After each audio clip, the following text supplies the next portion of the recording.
Hello दोस्तों, आपका स्वागत है हमारी यूट्यूब चैनल ऑलवेज न्यू 142 पर। मैं राकेश कुमार। सक्सेस की अपनी भी एक अदा है, वो भी मेहनत करने वालों पर फिदा है। यानी कहने का अर्थ है, फिदा का मतलब क्या समझ रहे हैं? कोई किसी पर फिदा रहता है। पढ़े हैं कि नहीं पढ़े, सुने हैं कि नहीं सुने हैं? वो ओकरे पर फिदा है। यानी सक्सेस जो है वह किस पर फिदा है भाई? मेहनत करने। जो मेहनत करते हैं ना, उसी को सफलता मिलती है। जो मेहनत नहीं करेंगे उसको सफलता। चलिए, तो मेरे भाई आज हम लोग पढ़ेंगे क्लास 9th। अरे ये क्या हुआ, खुशुकुन आ रहा है। हाँ,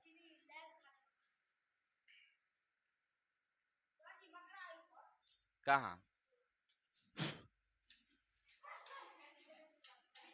हाँ चलिए, क्लास 9th का जो भौतिकी हमारा है, भौतिकी, इसके चैप्टर नंबर 3 है, जिनका नाम है बल तथा गति के नियम। इसका पार्ट 1 हमने देखा। हमने पढ़ा भाई बल किसे कहते हैं, नहीं पढ़ा। फिर पढ़ा हमने कि न्यूटन सॉरी गैलीलियो का प्रयोग। चलिए, दूसरा वीडियो में हमने देखा कि न्यूटन साहब ने गैलीलियो के प्रयोग से जड़त्व का नियम दिया।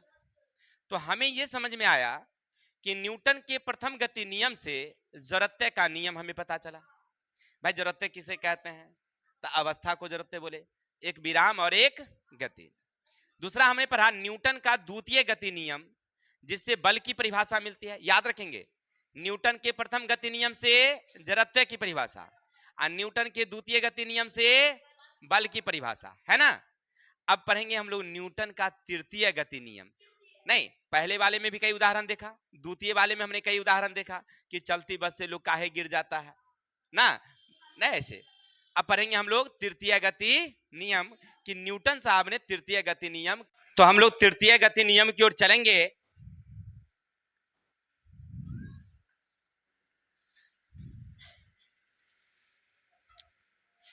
क्या कहता है सुनिएगा,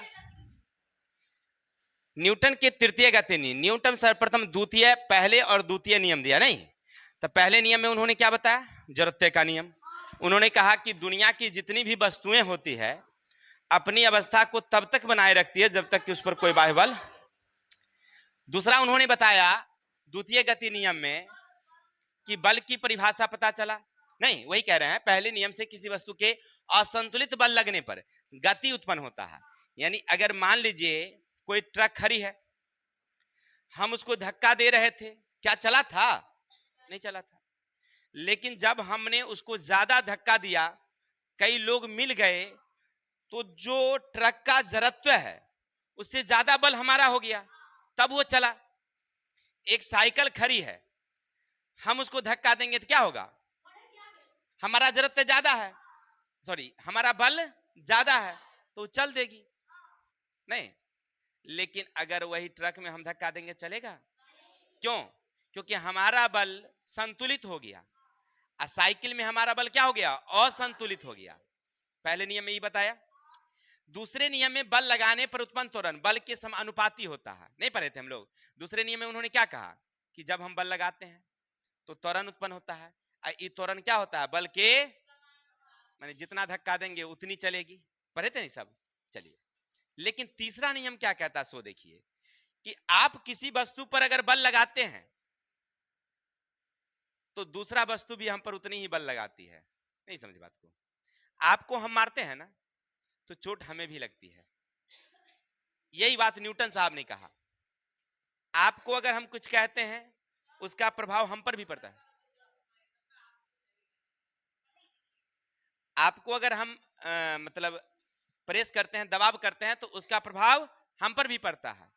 यह बात सबसे पहले किसने बताया?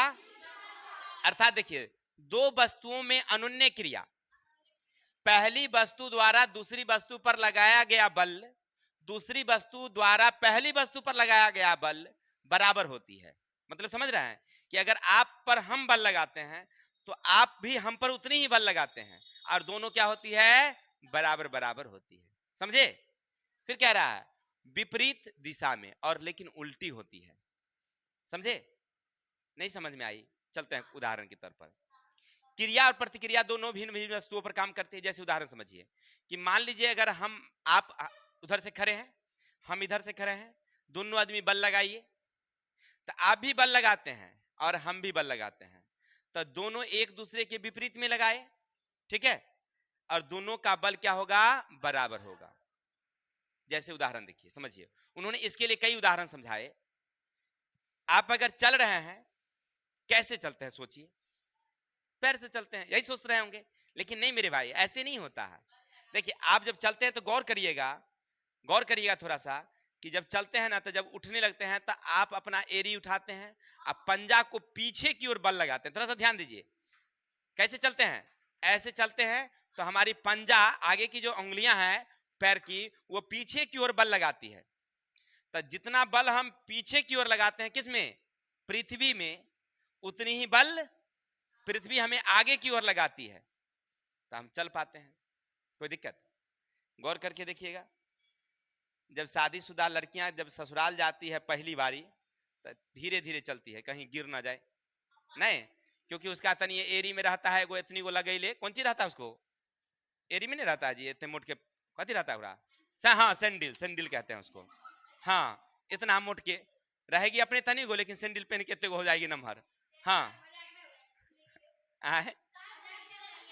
हाँ,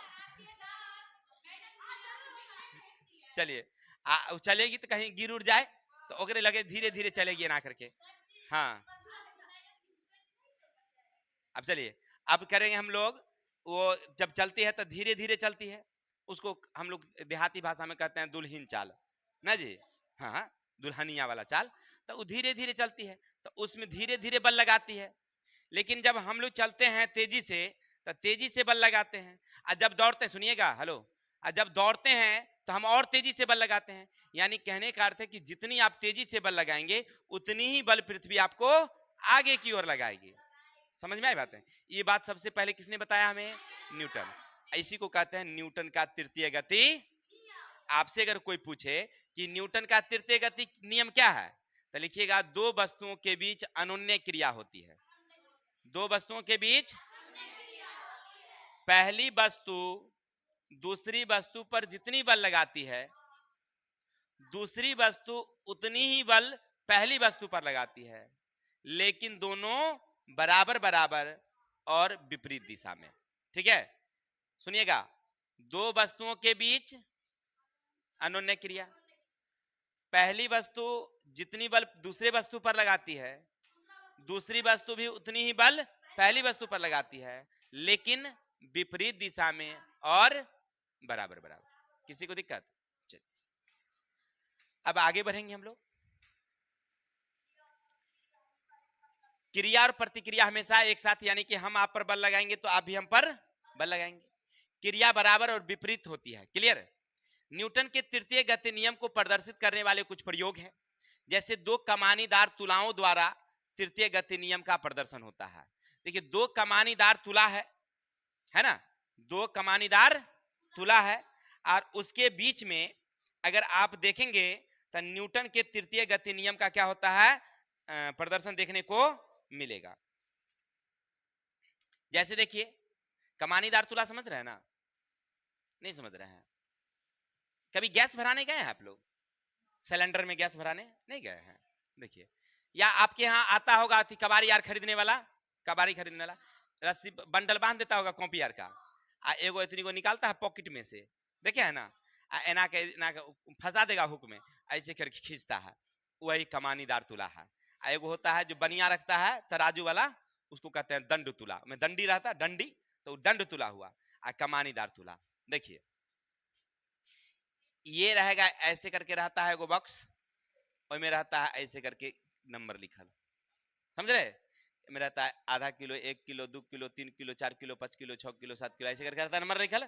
सुनिएगा, और नीचे लगा रहेगा एगो ऐसे करके हुक ना, ऊपर उसमें एगो डंटी रखल है ना, ऐसे पकड़ लिया, मुट्ठी से पकड़ लिया, और नीचे लगा दिया, किताब के बंडल को रख दिया, टंग दिया। ये आपको देखेंगे तो ये सामने आ गया, 5 सामने आ गया, कई किलो है ये क्या बतलाता है? ये बतलाता है न्यूटन का तृतीय गति नियम। कि जितना ये नीचे आएगी उतनी ही वो ऊपर से ऊपर खींचेगी, है ना, यानी कि विपरीत दिशा में बल लग रही।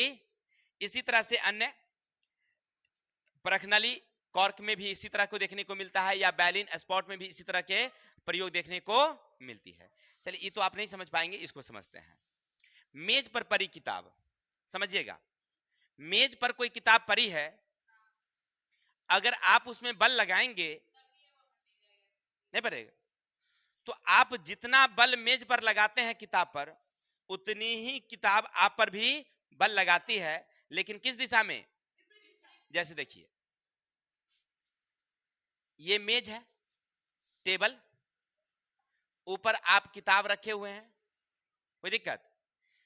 तो पृथ्वी जितनी उसे नीचे की ओर खींच रही है ना, ये टेबल का जो बॉक्स है ना, ये भी उतनी ही ऊपर की ओर इसे क्या कर रही है? धक्का दे रही है। यानी एगो नीचे की ओर बल लग रही है तो एगो ऊपर की ओर, इसीलिए तो नहीं गिरती है। अगर मान लीजिए वहां पर लकड़ी नहीं होती तो क्या होता? गिर जाता। जैसे इस कलम को छोड़ते हैं, क्या हो रहा है? क्यों? क्योंकि पृथ्वी का बल लग रहा है, लेकिन लकड़ी का बल, इसलिए वो क्या हो रही है? गिर रही है। यानी दो बलों के बीच में क्रियाएं हो रही है,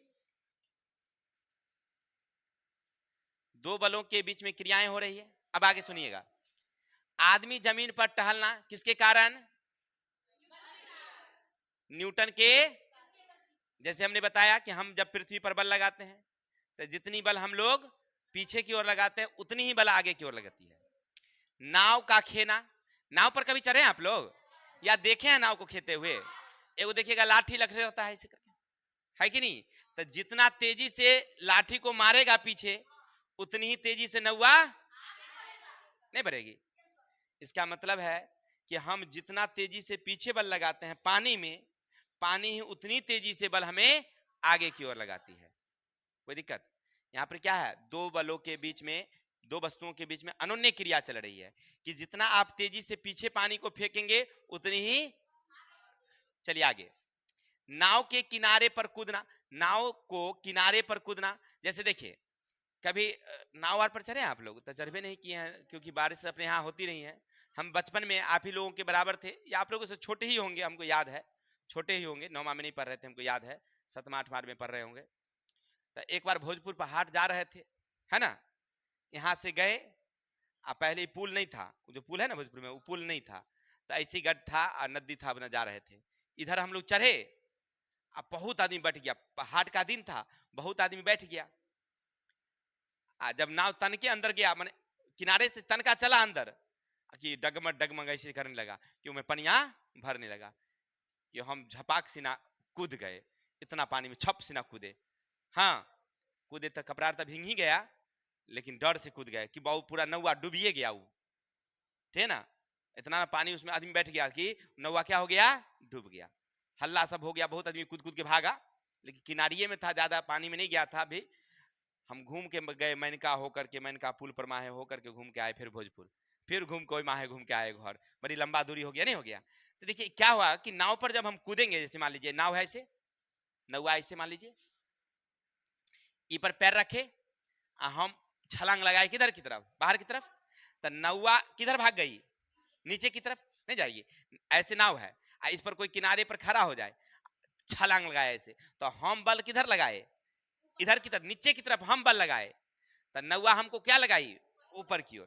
तो हम तो ऊपर भाग गए, लेकिन नौवा बेचारी कहाँ चली गई? नीचे की ओर चली गई, नहीं चली गई। तो ये है अनुन्नय क्रिया, ठीक है।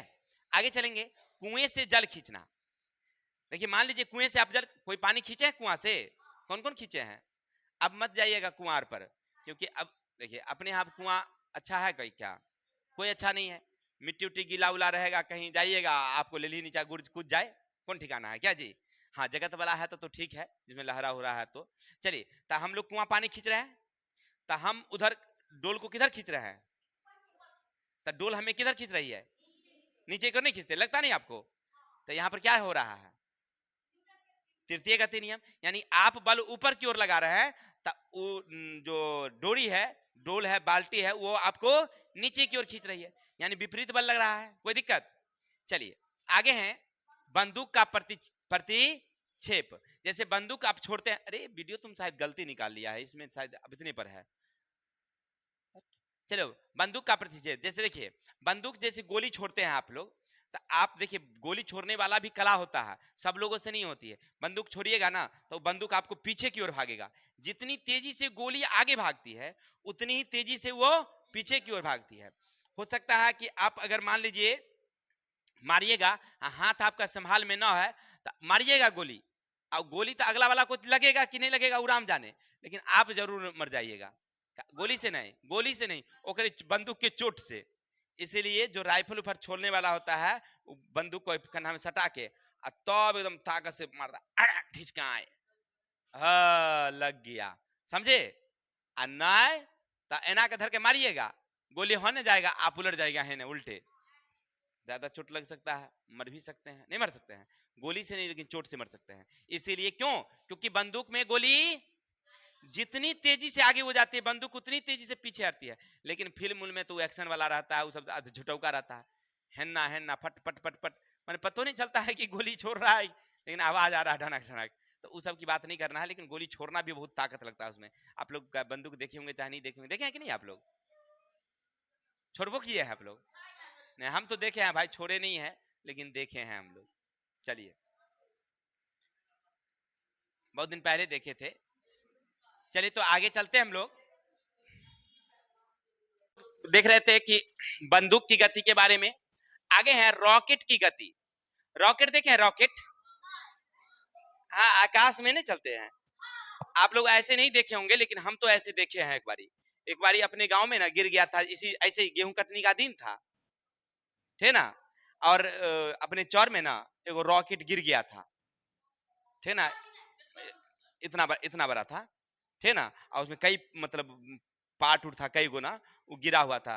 तो सुबह में लोग नहीं जाता है गेहूं कटने में अपने यहाँ सवेरे सवेरे, तो भोरे भोरे गया तो देखा वहां पर कट गिरा हुआ था। हम लोग बच्चे थे तब की बारी। तो वहां से लेबर मजदूर आया, गांव का जो मुखिया जी है निर्गुणी जी, उनके यहाँ वो लेकर के आया था, क्यों संजोग से उन्हीं के खेत में गिरा हुआ था। तो लेबर जो लेके आया तो सब कहा रॉकेट रॉकेट, हम लोग नहीं उतना समझते थे, लेकिन रॉकेट गिरा, पूरा हल्ला हो गया, एकदम पूरा गांव का आदमी भीड़ आ गया था, जुट गया था उनके यहाँ। दरवाजे पर रखे हुए थे, सब लोग आता था, देख देख के जाता था, रॉकेट देख रही नहीं होता है, एक अजूबा चीज नहीं हुआ।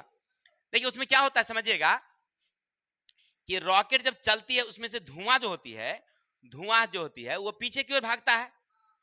जितना धुआं पीछे भागेगा ना उतने ही गरिया वो आगे, रॉकेट जो है आगे भागेगी, समझ रहे ना। तो देखिएगा वो पूरा धुआं तेजी से छोड़ते जाती है वो आगे की ओर, यानी वहां पर क्या है, क्रिया तथा प्रतिक्रिया। धुआं जितनी तेजी से जाएगी उतनी, अगर उसका फ्यूल खत्म हो गया, ईंधन खत्म हो गया, धुआं देना बंद कर दे, तो समझिएगा कि वो आगे नहीं जाएगी।